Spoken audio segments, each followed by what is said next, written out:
Just So Stories by Rudyard Kipling. The Sing-Song of Old Man Kangaroo. Not always was the kangaroo as now we do behold him, but a different animal with 4 short legs. He was grey, and he was woolly, and his pride was inordinate. He danced on an outcrop in the middle of Australia, and he went to the Little God Nqa.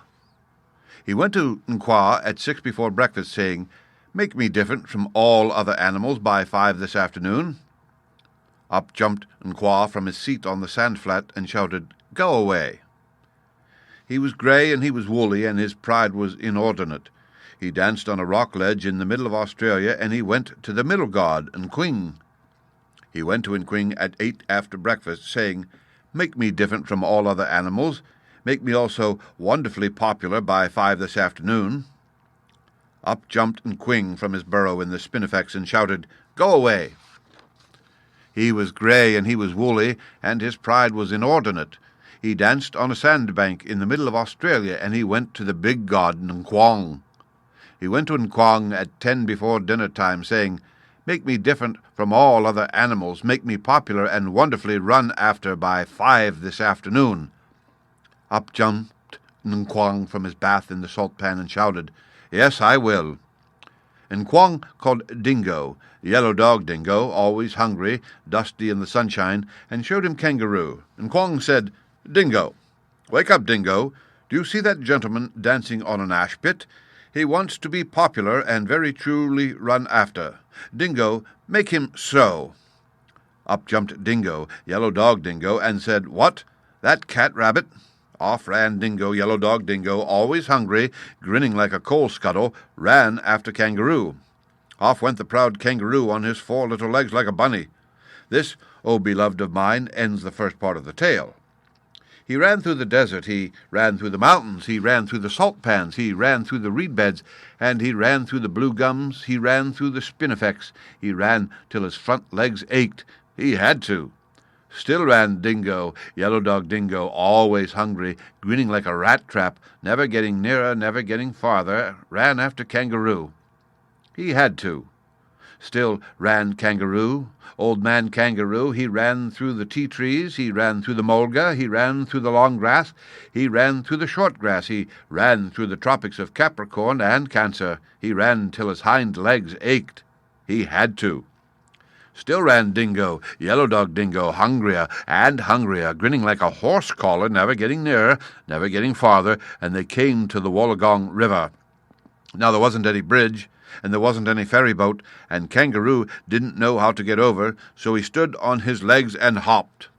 He had to.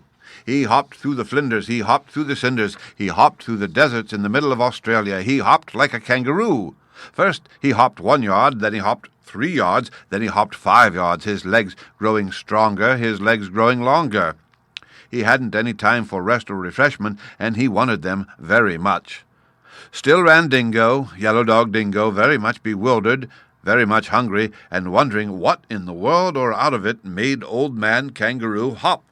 For he hopped like a cricket, like a pea in a saucepan or a new rubber ball on a nursery floor. He had to.